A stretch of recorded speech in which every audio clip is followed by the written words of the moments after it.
Welcome to Leadapreneur. We're just taking an unconventional approach. Welcome to the Leadapreneur Podcast. Well, we have quite an outstanding character here. So we have Sim Ling, who I've been told to call her Ling. Yes. And you go by many different hashtags.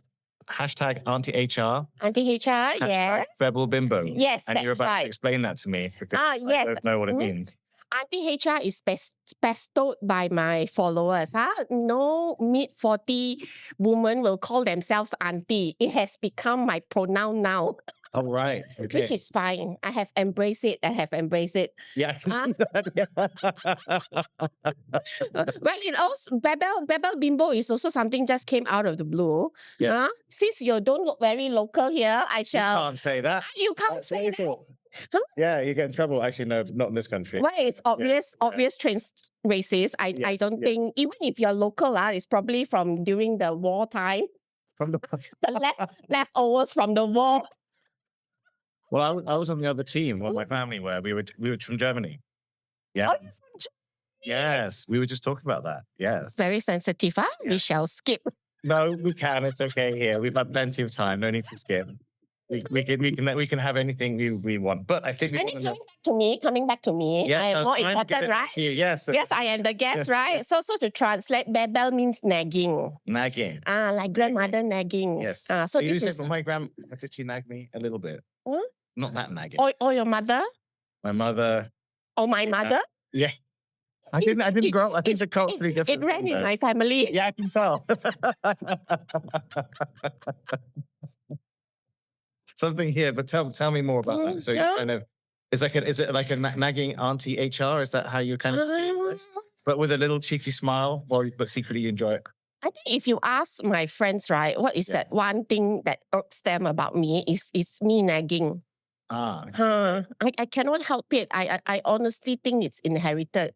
Yeah. My grandmother nags my mother nags me, and now I'm nagging the nation. There we go. This is we're building something powerful here. Yeah. It all started, right? I remember when I first came out to social media actively. Yes. And people would start commenting. Right. And they would ask me questions.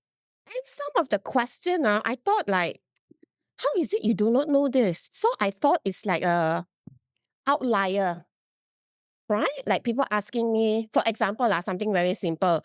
Auntie, my company tell me that I am not entitled to sick leave when I'm under probation. Is that true? I was like, that's not true. How is it that you don't know this? Maybe you are an outlier, right? But as I go through my comments one by one, they are not outliers. That's when I realized how uneducated the public can be with their own employment rights. That's when Auntie HR come out and nag you all. Okay. Get educated. So it's like a Marvel superhero on a mission, but bringing the power. I would like to think that. Yeah. I would like to think that. It's a superpower. If you think how much gets done in this world by nagging. Yes. Wives, girlfriends, mothers, grandmothers. Yes. It's really driving the human spirit forward. It's true. If you didn't have nagging, we'd still be in caves. The influencer power is very real. When my audience was smaller, I was very uncareful with what I was saying. But when it grew, then I realized everything I say, people take it so seriously. It scared me. like for example, my foul language. Yes. I remember there was one time I started all this by going live on social media, right? And TikTok was one of the platform that went boom for me. Then, I don't know, back then, that was like 2-3 years ago, I still have a full-time job. And I have a lot of anger vented inside me. Right. Which you cannot, as a leader, simply let it out in public, right? As a leader, you are expected to behave. But after 6, when I go home, when I switch on my camera and I go live and I just let it all out, right? All my F words, my C, B, all will come out, right?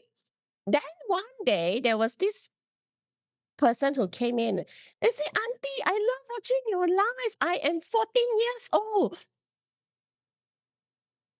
I was like, you are not supposed to come in when you are 14 years old. This is not the type of language you should be influencing 14 years old. After that, I set my life to minimum age 18.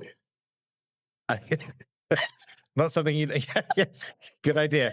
Good idea. And then I toned down a lot because I feel like the power of influencer is very real. Wait, Auntie HR is a turned down version. It's The full power. That is there like super auntie and like how much power is there? Actually, I do a lot of things. In my previous role, I manage 4 key pillars because that's how is it today. 4 jobs, 1 salary. I was also the head of marketing. So in marketing, we learn a lot about branding, and specializations is something that I truly believe it when it comes to branding. So when I come up to social media, I decided I want to pick my HR expertise to brand myself as a HR expert. Okay? Focus, micro-specialization, right? But in fact, my background is very vast. Most of my career, I have been managing P&L sheets. I am deep down an entrepreneur. Leadapreneur. Welcome to the party. Welcome to the party. And then you would agree to me, to be an entrepreneur today, one needs to wear many, many hats. Absolutely. Yeah. HR is just one of the hats. But in all business, I will always say that people is always the heart of the business. But is that something you're seeing today in HR, that people need more hats, basically? They need to carry more skills? Is that something you think that's important going on today? I am never a believer of jack of all trades. You want to be expensive, you need to specialize in something. Right. Jack and all trades will get you everywhere, but it also will lead you to nowhere. That is what I believe in. You have to pick something you specialize in. But if you want to have more choices, maybe pick 1 to 3 specialization. Don't be so niche that you limit your market also. Yeah. That is what I believe in. So this is the kind of content that you'd like to create and share out and give advice and present to the people? Primarily, my audience are at the age of 24 to 54, which is the workforce. Great. Right? So a lot of the things that I put out is a lot to do with my experience when I was managing people. HR ma, human resource. We manage human as a resource. But like what one of my ex-bosses will always tell me, right? Although you guys are called human resource, but never treat humans as a resource.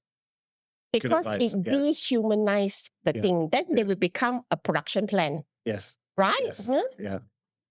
It's the human resource. That is when you have to bring all the sexy and fancy stuff, your empathy,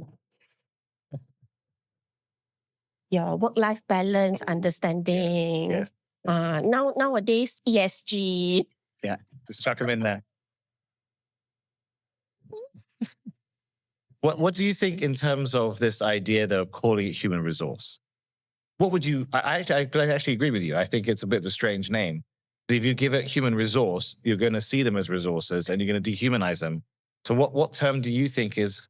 I have never thought about it. But nowadays, organizations, they are very creative. Some call it the people department. Right, yeah. Some may call it the employee experience specialist. Right. Right? People can call all the fancy things, but the layman terms is HR. Right. I think sometimes words are just words.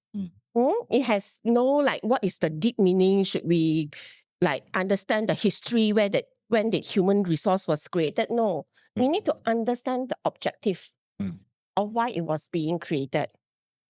Because of slavery lah. Yeah. Yes. Until today, that is still happening. The rich always bullies the poor. Yeah. But now we have some better HR practices in place. So slaving Has been upgraded. Yes, Yeah. slaving has been upgraded. Yeah, At least we we have- get paid better now. Yeah. Even doing freedom, you get paid. Yeah. You can have a life. And when you come think about it, why was employment labor laws are created, like Employment Act, the Industrial Relations Act? Why are they created in the first place? I'm sure there are a lot of abusing cases going around, right? So it tied the government hands, so they need to regularize it. They create rules and regulation. I always say in the industrial court, they are always on the employee side. The laws are created are always on the employee side. But somehow they also need to find the balance, how they also don't bankrupt the company at the same time. Because human being humans, they will always take advantage of the system.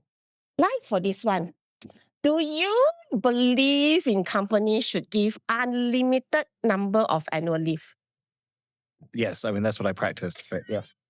So here we go. This is going to be great. Do you truly believe it will work? It's Let's worked say, that far. let's say you have an employee that keeps on taking leaves, Yes. accumulatively maybe 90 days in a whole year. Yes. Do you still think you will continue to give unlimited leaves? You guys give that because you believe it creates the illusion of flexibility. I think we do it because it's an element of focusing on the output, what you want to produce. Yes? And I think there's an element of having a mature relationship with someone. Why are you asking for 90 days leave? Yes. Right? What is that about, that relationship and that conversation? It's not so much, but I also equally don't think it's how, when you're at school, you're told how much holiday you can have. And then when you're an adult, you're told how much holiday you can have by a bigger school, basically your employer. And at some point, we risk treating people in an immature manner and get immature behavior. Yes, you brought out a very important word, which is always overused also, accountability. What is the accountability? Yeah. You guys dare to put out such benefits because you know your team are accountable of the output, the results. Yeah, I'm going to hold you to account. Yeah, definitely. So I guess I'm there and I'm present in that.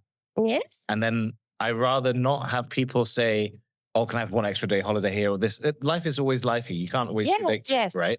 So I think there's a value in treating people. I'm going to trust you as an adult. I don't want to monitor if it's 14 or 15 days or whatever. And let's just get on with doing great work. And if it's not great trust is also another big word, and it has to be earned. Yes, it does, right? And so if you have a good culture in an organization where people are already trusting each other, you got to be careful that the new apple doesn't spoil the batch. Very important. That is why rules and regulations are somehow important. I think in a small company, fancy things like that is okay. But what if you have a company with 500 employees?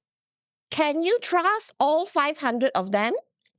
Well, Do you have the faith all 500 will not abuse the system? No.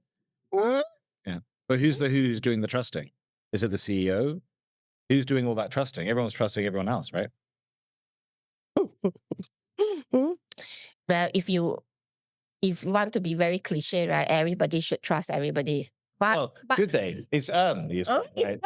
Right. It should, but should everyone they should trust? have the opportunity to earn trust with each other, right? Yes.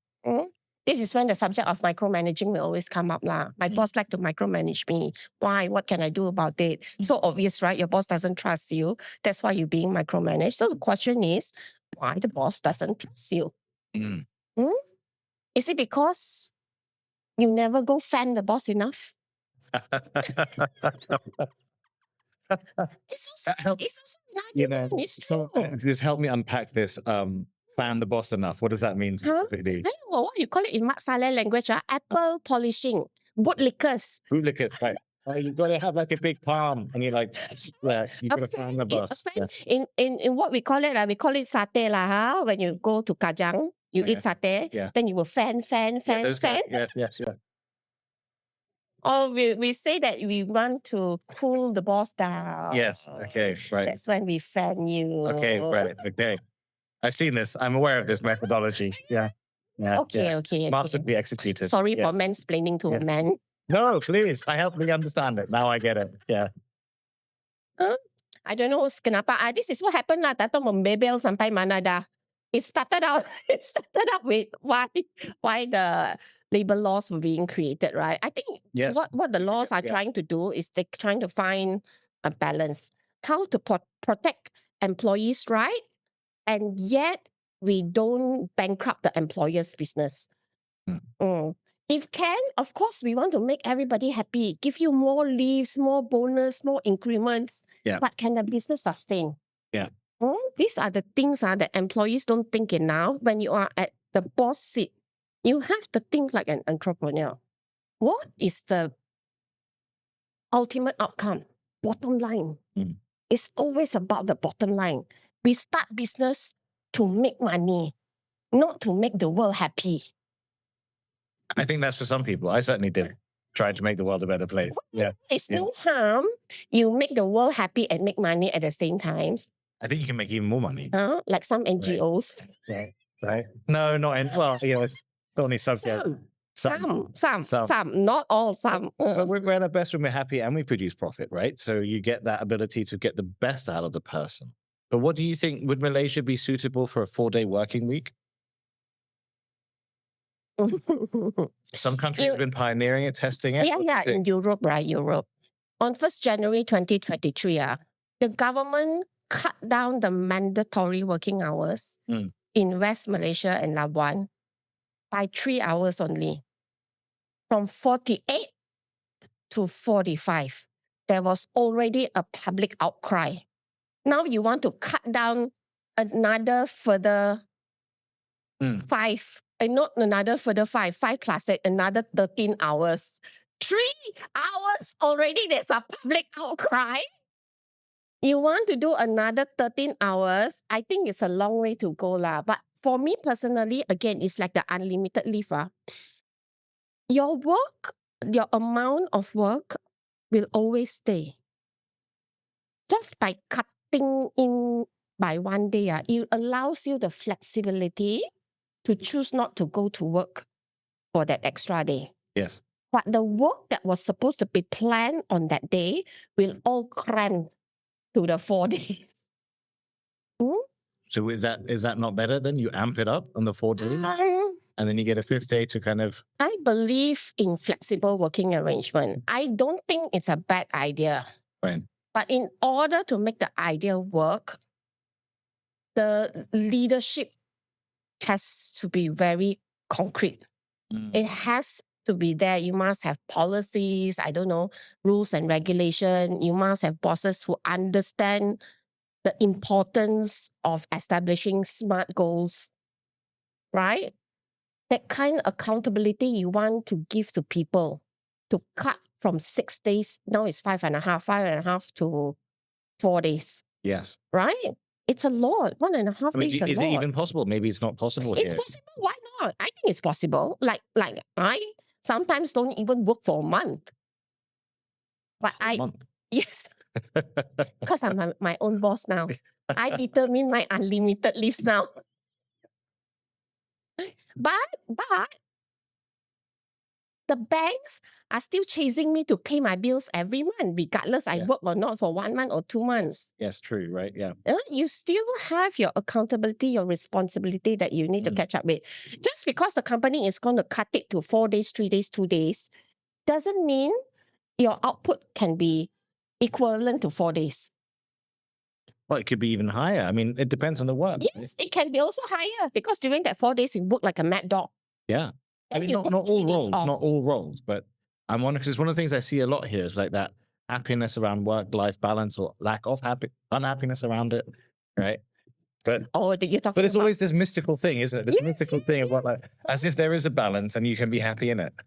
I am all for flexibility, but I also believe flexibility needs to be earned, just like trust and respect. Right. You want that kind of flexibility. Can I trust you to not abuse the flexibility that I've given you? Okay. I give you a very good example. This is like... Please. Like very old days before work from home is a thing. Hey, how old is old? Are we like 200 we are years ago? talking about like 10, 15 years ago, that kind of thing. Okay, that's old. That's old. That's 1 decade ago, right? Yeah. Implemented this thing only for performers.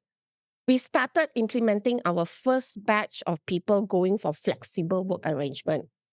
We said that every week you can choose one day.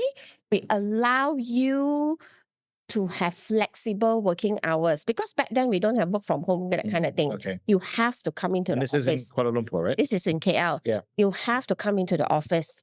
So we tell them on this particular day that you can choose once a week, only limited to performers. You can choose to come and go to the office on that part. You'll be working the full day, right? But you have the flexibility, whether what time you want to come in, what time you want to go back. I don't know what happened. Everybody treated like that one day became like a half-day leave kind of thing. Yeah, sure. They come into the office 2 hours, then they just stop working altogether because it's my flexi day. That sounds like a Friday. That's just Fridays, isn't it? I mean, a lot of people are just saying what's on Friday. It just And we saw people were not able to handle flexi day. yes, right. Why? Because but were they less It was productive? new. Were they less productive? What the overall, like maybe the On culture. that day, yes. Sorry to say, Monday to Friday, they work very well until their flexi day. Suddenly, productivity went down the drain. It's not like they're producing more output. They were technically in the office, like maybe at 11 o'clock, then 12 o'clock, go out to lunch, then come back at 1. Then at 2, they leave the office already. Like just working 2 hours per day. A whole bunch of them. So a lot of people were complaining about it. So we also, then I was not HR back then. I was part of that team on operations who need to manage these flexi people, right? Then management had a lot of discussion about it. Then we started to put in more rules and regulation to tighten up the things. We say that flexi day is limited. You still have to clock in office for minimum 4 hours. We have to put in stupid rules to manage all these things because people were just taking advantage of things. That is why I say when company gives you a lot of flexibility, do not abuse it. Because of two bad apples, everybody else who were responsible have to suffer together. Right or not? Like this work from home thing. Right? A lot of people have this hybrid mode now.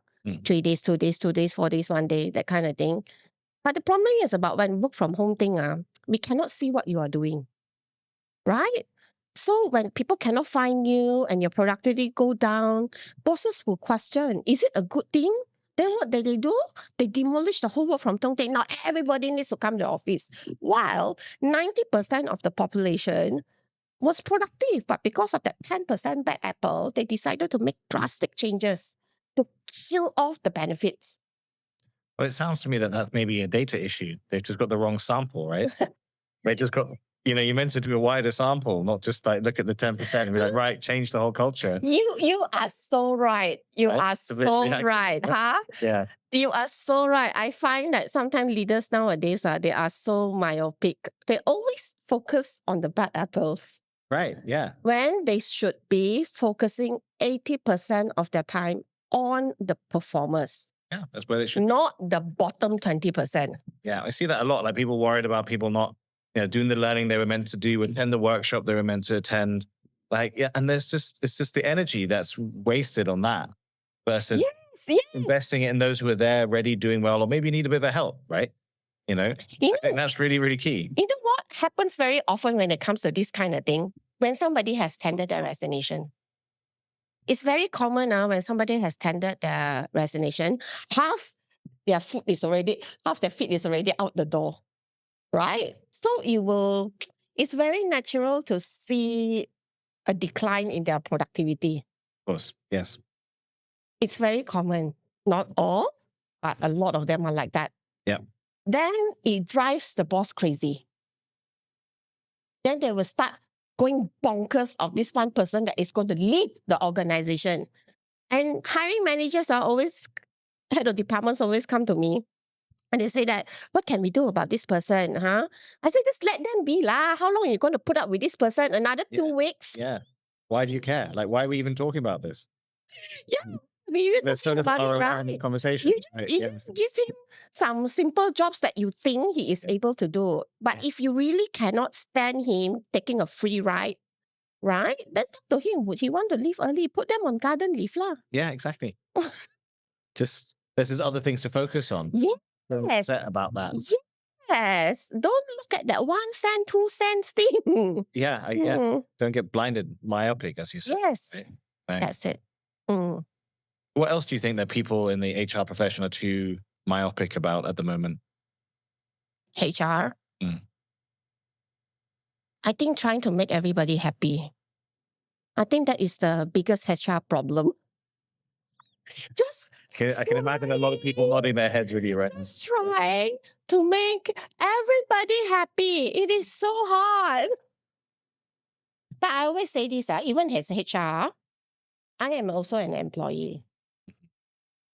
But as a head of department, I am also looking at employer side, right? So but that's why I say HR is always the biggest snake. In front of the employee, oh, it's about employee rights. In front of the employer, oh yes, it's all your boss right. Yes, in the middle. But I think we are overthinking too much. HR for me is a very process driven organization. It's very process driven. You get the process right, everything will be okay. Because even the process are built to try to achieve workforce harmony. Like for example, like I said, all the laws are created to cite the employees. The process is built like that. So if you re-engineer the whole process, if as HR, you can just cite the employee a little bit more, you will win. Not to say the business is not important, but who brings in the money for the company? The people, right? Yeah, exactly. Keep the people happy, the business will be happy. So let's unpack this. So the challenge is not to try and make everyone happy, but what you have to make happy are the key performers. Is that what you're suggesting to focus Yes, on? I always say that. Please do not sideline your performers. Performers are So it's like you're not allocating resource to the bottom 20, for example. not allocating your time. I don't think they will allocate resources, but I think that bosses spend a lot of their waking hours worrying, right, getting angry over things that are not important. Yeah. You can worry if you want, but it's not going to help anybody.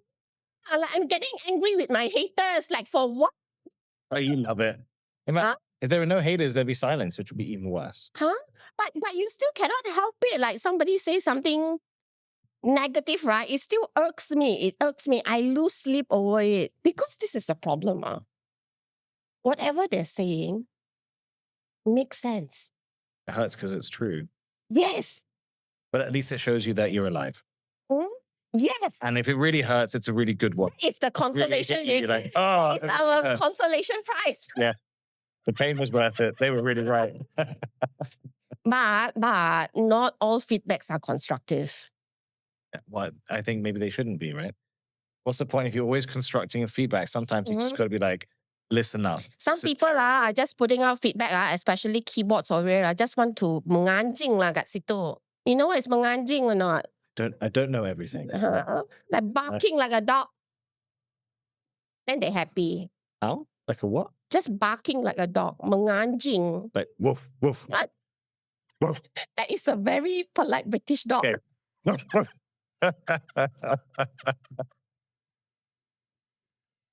So yours is like a nagging barking then. Is it a nagging bark? No, I think they are just angry. It's angry. Yeah. And all these people all these keyboard warriors when I look at the comments, right? Very good feedback. But what is the golden rule about giving negative feedbacks? You should always give it privately, politely. Yeah. You don't humiliate somebody in public for the sake of humiliating. Yeah. Bad boss. Don't work for them. That's why I always tell people when you guys want to study a boss before you decide to join the company or not, just go on their social media and see what kind of shitty comments they're typing in public. Like LinkedIn. I see some of them put comments. I read their comments. I do. And you can tell how bitter this person is. Do you want to work with a bitter person? I don't think so. No. But there has been an element, I think you were saying HR is trying to be nice all the time, right? Trying to make everyone happy. And then I think no, nice, no. But they are trying to keep everybody together, yes. right. But nice, not definitely. HR sometimes cannot be nice, especially when you have broke the rules. When you break the rules, HR is not supposed to be nice. HR needs to be firm. It's been firm, Yes, but fair. but fair Yes. and friendly.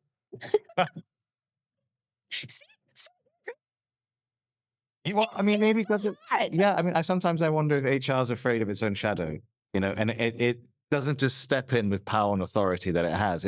It's friendly, but then you kind of create this sense of, are we friends? Oh, no, actually the rules are And it's not rules. limited to HR. It's like a bit Bosses confused. are the same. You want to be an approachable boss, right? I'm just going to be provocative. Does every boss always have to be approachable? But you want them to be able to be brave enough to come to tell you when when shit hits the ceiling fan. Yeah, but then they need to be brave enough. Why does the boss need to be approachable enough? Huh? Would it be worse if something go so deep down that you cannot dig them out from the grave already? Why have they done Not themselves? necessarily you need to be approachable, but people cannot too fearful. You need to be friendly yet firm. I think it has a role to play, but sincerely, the great leaders, fear is the foundation of respect. And if you want to unleash great work, I think it probably would be scary working for Elon Musk or a famous person, right? That will be a better way to put it. Right. Demanding respect. Right. But if you're a great leader pursuing something great, it naturally should come to you, right? But I think we have to be careful of this sort of sugarcoating of you should always be approachable and you should, always be friendly, things like this. Yeah, maybe, but maybe not, Not all the time. Maybe someone is really focused and driven on excellence, and that's what makes them attractive I agree. to work with. This one, I will give it to you. I totally agree. That would be the priority to drive excellence, because if your business is not growing, Yes. the people will not grow together, because you need to create that space for people to grow. I always say that. That's true. A boss job is to grow the business. And that's how you retain talents. Because they want to feel that excitement. Really. Right. I can be the most approachable, friendliest, nicest boss in the world.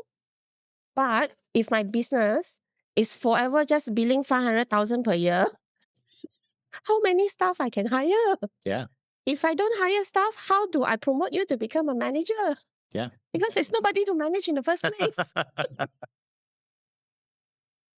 Yeah. So you want that. Well, that's one way you can think about it, right? Yes. And that brings up Driven more excellence. conversations. But with empathy lah. Yeah, sure. Cannot be so scary all the time. Yeah. Cannot be ruthless. True. This is not back in the war days. I mean that is how the workforce is evolving now, right? The younger generation now are more vocal. I never know what is work-life balance. I don't know how old are you. I'm 47. I'm 40. Yeah. So I'm from a generation X that, work-life balance is not a thing. Yeah. There's work and you have a life. Right? Yeah. It's not a thing. It's not a thing. It's either you work or you're lazy. Yeah. That was how we are being thought of. But I learned this work-life balance thing from the younger generation. When I first saw people start to be very vocal about it, then I see people already packing their things at 5:30. I have to admit it, in the beginning, it did irk me. I was like, hey, working hours until 6 lah, 5:30 already start packing your bags. What is this? But when I think about it, you know what? If you can't beat them, let's join them. So I started packing my things at 5:30.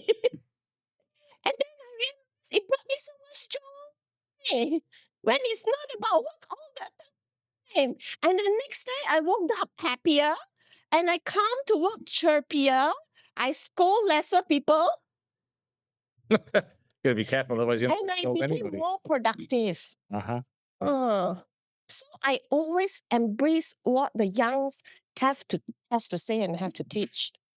And you think this is an important one, the work-life balance? Do you think that's Yeah. you think that's genuinely a good thing Yeah. for HR to be exploring and taking seriously? Yes. I think HR is also doing a lot of fluffy stuff. They have employee assistance programs.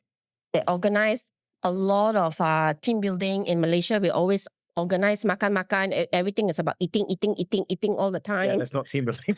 yeah, I noticed that. It's Yeah. team building in But kind Malaysia. of important, but let's be a team and eat the food. Let's be a team and eat the buffet together. Huh? Yeah. You know, HR is always trying to do all these things, right? But of course, HR will always get backfired. It's like, oh yeah, we are not interested in this team building kind of thing. We Yes. just want to come to the office, do our shit, and go back home. You know, people don't talk to each other anymore. I'll say, hey, you know what? We haven't done team building. Why haven't we done team building in ages? Why hasn't HR organized a team building? And then, Huh? yeah. But then to be fair, a team building is not going to fix everything. It's not, of course, it's not an overnight sensation thing. Yes. But it cannot be, we cannot be making things worse. Good start. Yeah. yeah. Let's not Right. make things worse. I mean, to be honest, that's always a good point, right? You guys are already hiding behind the screen like every day, every now and then. We want the human element to come into place. Yes. We want to feel each other again. Especially in this age of AI, right? I think that humanness is even more important. Yeah, you don't Right, even right. know what is I real wanna sit next to you anymore. at a desk, I think you're a real person. Don't think you're a robot.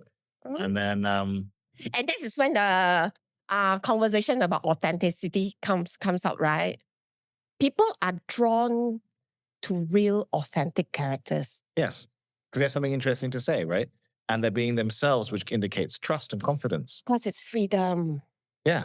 We want you to be real. Huh? That somehow reminded me of the phrase, fake it till you make it. That is also another skill, that is very important. It is. But you got to get it right. It's a skill. That's the key point, audience. It's a skill, not just till something to you always. make it. Yeah.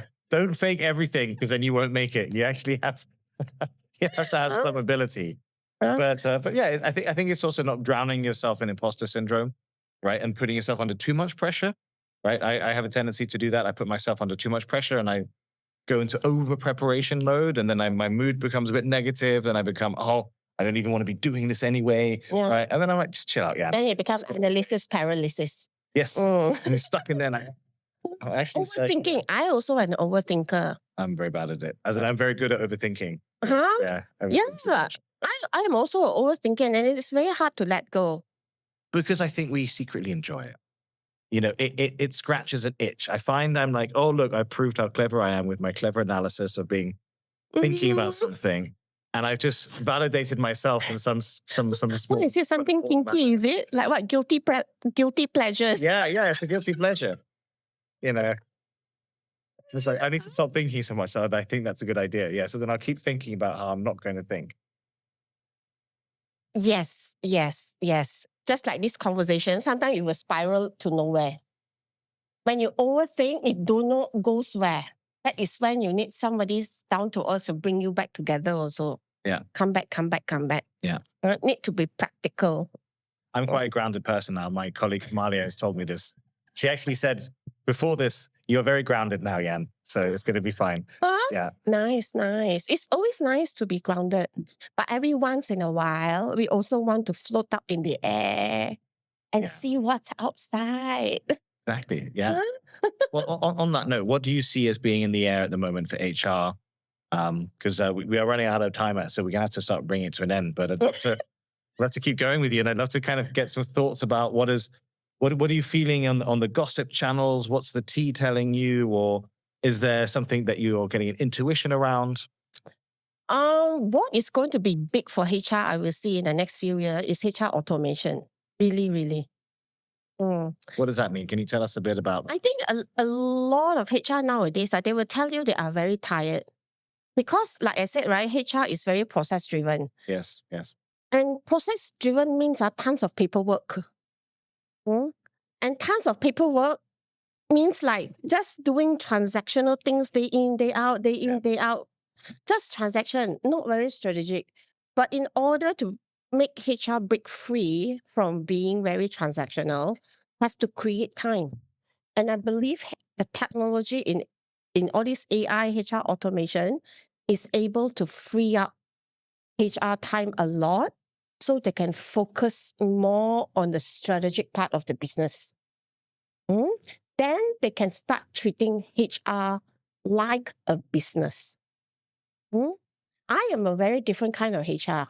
I didn't start out my career in HR. I was from operations, but in the workforce solutions industry. That is why my HR background is so rich. But like I said, I am a businesswoman first. That is why when they transferred me to back end as part of the support team to do HR, I treat it like a business. I bring my entrepreneurial mindset into it. Most of the boss I talk to is not so much about should we follow the law? Do we make payroll more efficient? No. We want to see what kind of career progression we can create so we can retain and attract better talents. Right? We want to see where are the gaps are so the L&D team can come in. Yes.